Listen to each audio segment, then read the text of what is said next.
This is the all-new Hyundai Santa Fe Hybrid, and it was launched in the early 2000s, which is about 25 years ago. God, natanda ko na. And since the last 25 years, it has grown bigger, better, and now it looks rugged and boxy. Now, the all-new Hyundai Santa Fe was launched here last year, March 2024, with the introduction of the first two trims, which is the GLS and the Calligraphy. And few months later, we got the new hybrid trim.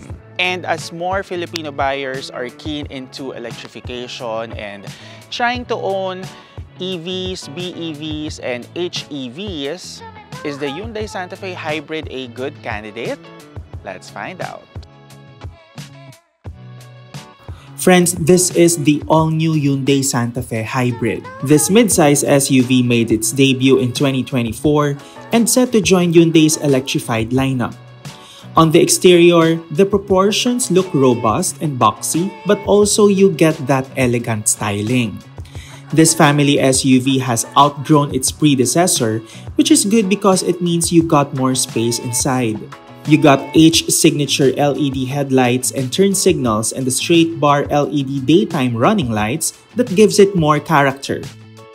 The 21-inch brass alloy wheels complements the outdoor-centric design of the exterior as well. Also, the wide tailgate provides impressive trunk space so you can load and unload your things with ease. Well, sabi nga natin, the Hyundai Santa Fe has grown bigger in the past 25 years. This is the biggest Santa Fe ever. And kung malaki ka tignan sa labas, kailangan malaki ka rin tignan sa loob. Parang double meaning yun. Inside, it feels premium and upscale. Ito yung mga sasakyan na pag nagbayad ka ng 3 million mahigit, you will really feel it na, nagbayad ako ng more than 3 million. Deserve ko ng magandang sasakyan. Hindi lang sa loob, pero pati na rin sa labas and with the overall drive feel. Your instrument cluster panel is 12.3 inches. It's all digital here. But here, lots of buttons. It might get intimidating at first dahil wala kang shift lever dito. Dito na siya naka-embed sa steering wheel mo. Pag ganito yung sasakyan na meron ka, masasanay ka naman. You have two wireless charging ports here, two USB-C ports, and isa sa mga pinakagusto ko dito, meron kang aircon for the balls, for the lack of a better term, or proper term. Meron kang ventilated seats. Yun ang ibig kong sabihin dyan. For both cold or warm. Space dito, bongga, meron ding ilaw sa loob. Two cup holders here. Meron ka ring space for this and for this. Everything is so seamless and it feels so simple. Upscale pa rin ang feeling. Nag-translate yung H design ng Hyundai Santa Fe sa harap, sa likod ng exterior hanggang dito sa interior. Pinag-isipan ng maigi talaga. The ambient lighting adds premiumness to the overall feel of the cabin. Pwede mo ring palitan ng kulay yang depending on your mood. Kunwari, pag magkaaway kayo ng asawa mo, pwede mong palitan ng pula. Pero pag nasa good mood ka naman, pwede mo siyang gawing green. Sa una, sa totoo lang, naninibago ako na nandito yung shift lever. Kasi syempre, nasanay tayo sa mga traditional na dito naka-embed sa gitna. Pero eto, isi-switch mo lang yan. Even the electronic parking brake is nandito din. So, minsan, medyo hahanap mo, nandito pala siya, parang ganyan. Tulad nga na nabanggit ko, masasanay ka din. Okay, isa sa mga pinaka-best selling point, tinatawag natin na USP or unique selling point ng isang produkto, lalong-lalo na kapag meron kang ganitong klaseng kotse, is the captain seats. Now, the captain seats makes a lot of sense, especially if meron kayong mga pasahero na talagang binavalue yung comfort, no? So, eto pwede mo siyang malak dito, automatic din yung pag-adjust dito sa may likuran. Pwede mo rin naman tanungin, no? Yung pasahero dito sa passenger side, no? Pwede mo bang umusog ka ng konti kasi kailangan ko ng legroom? Charet. Also, what I like about in this part is that if you need USB-C charging ports, meron dito sa may gilid. Yes, even for the passenger side and for the driver side. So, if meron sa kayong captain seats mo dito parehas and you need to charge your phone, no need to worry. You can charge here. You also have aircon vents dito and abot ka rin dito ng iyong panoramic moonroof. So, meron dito sa may driver and passenger, meron din dito sa may likuran. Pwedeng-pwede dito yung mga anak ninyong maliliit pa. Also, you have space here na pwede mong paglagyan pa ng mga extra kagamitan, but the battery, the 12-volt battery is located here. The Santa Fe Hybrid is one of the responsive yet fuel-efficient engines out there. It churns out 281 PS and 422 Nm of torque. That's pretty impressive for a hybrid engine. Another plus for me is that it's not a CVT, but rather connected to an 8-speed dual-clutch transmission that sends power to all wheels. Talking about the driving dynamics of the Santa Fe Hybrid, for me it has more character than the turbocharged ones. Wala, personal opinion, personal preference. But also when it comes to performance, mas punchier itong powertrain ito because may tulong nga ito ng electric motor. Of course, when you buy a Santa Fe Hybrid, you're not expecting it to perform like an Ioniq 5N. Kasi magkaiba naman ng category yan eh. And hindi rin naman siya on the same banana or same apple, di ba? You buy the Ioniq 5N for the performance and for that end breed of culture, or let's say, alam mo na, parang in the likes of Type R or GR. But the Santa Fe Hybrid, it can be performance but also mas nangingibabaw yung comfort and practicality. But if you want that punch, of course, ibibigay ngayon sa'yo. Just put it on sport mode and the car will deliver. It will give the 350 plus Newton meters of torque. Diba?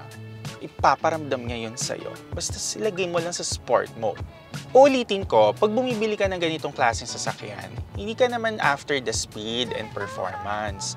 You buy this kind of car because you want comfort and practicality for your family. But my only gripe here for this size is yung third row seats. Of course, I stand 5'11", average Filipino height around 5'8", diba? 5'9", 5'7". Talagang medyo may konting challenge. Kaya ang magfi-fit dyan yung mga bagets, no? Yung mga chikiting ninyo. But don't get me wrong, if you want a full-size SUV, go for the Palisade. But if you want that unique rugged look, you buy the Santa Fe.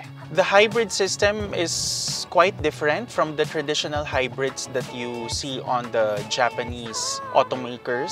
Well, of course, pag hybrid naman, syempre nandun yung seamlessness ng transition. But ako kasi, sa mga na-drive ko na hybrid before, it's always the eCVT or the electronically continuously variable transmission. Ang na-appreciate ko dito sa Santa Fe Hybrid, 6-speed automatic siya. So meron ka pa rin mga naririnig na pag-change ng gears, tapos kapag kasusubukan mo mag-overtake, meron ka pa rin maririnig na diba, downshift, which adds more engagement with the driver and being one with the car. The thing kasi with eCVTs, syempre single gear ratio lang yan. May iba namang brands ang ginagawa, merong mga fake shift points, no? Para kunwari, nag-change ng gear. But in reality, hindi naman talaga dahil single ratio nga yung gear niya eh. So walang pag-change ng gear doon. It's only computer controlled. It's only sound. But for this, you will still feel the mechanics, no? Yung mechanics ng pag-change ng gear because this is still a 6-speed traditional automatic transmission. Now, driving on bumper-to-bumper traffic, the electric motor does its job, no, in propelling the car. Pero halimbawa kapag typical hybrid application, pag kailangan mo na ng overtakes or let's say quick starts, okay, hybrid mode yan. Diyan natutulong yung iyong ICE, no, or internal combustion engine. I have to commend the NVH or noise, vibration, and harshness suppression of this car. I'm very impressed. Sobrang tahimik sa loob. Pag binuksan mo yung bintana, kunwari nasa EDSA ka, binuksan mo yung bintana, ganyan, dun mo masasabi na, well insulated, 'di ba? Talagang para kang cocoon sa loob ng Santa Fe Hybrid kasi hindi mo halos marinig yung ingay ng mga sasakyan, yung mga nag-uusap sa labas kapag may pedestrian na tatawid. Sobrang tahimik. And for its price point, you really get the creature comforts. The lane keep assist, the steering assist is always active. The cameras are very impressive. Sobrang linaw ng cameras. Rear view cameras, the front camera, parang parang pinag-isipan talaga ng maigi, 'di ba? Even sa gabi kapag magpa-park ako, gagamitin ko yung rear view camera, malinaw. Bayad ka ng 3 million plus, kailangan malinaw ang camera mo, 'di ba? Ba't mo ako bibigyan ng VGA? Bigyan mo ako ng 4K.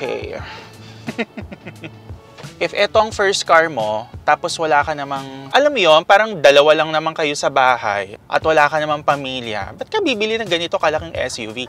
Ang bumibili nito yung mga 3 yung anak, tapos meron kayong house help, yun, or di kaya meron kang driver. Ito yung kotse na bibilin mo. Pag bumibili kayo ng mga ganito kalaking SUV, isipin ninyo, ilan ba kayo sa pamilya? Ilan ba kayo sa bahay? Kung isa ka lang at dalawa ka lang, hindi mo kailangan bumili ng ganito kalaki. The Hyundai Santa Fe, for its price and for its size, merong itong market na tina-target. O kunwari, 25-year-old ka, kotse mo Santa Fe, parang di ba? Kayo lang naman, dalawa lang naman kayo sa bahay. Parang no need, di ba?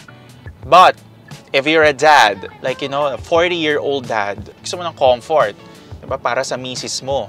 Hahatid mo sa trabaho misis mo, hahatid mo sa bahay yung misis mo, or di kaya mga anak mo, hahatid mo sa school. Ito ang kotse para sa'yo, diba? Ganun yon. Ang kotse, ang pagbili ng kotse, hindi yan parang, ay, kasi maporma eh.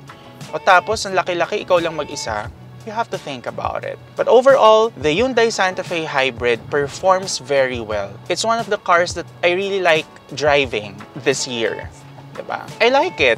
And kung may ganun ako na pera and pamilya na malaki, bakit hindi? The Hyundai Santa Fe is a perfect all-around family vehicle. Now, the boxy design, the rugged look, it makes you unique on the road.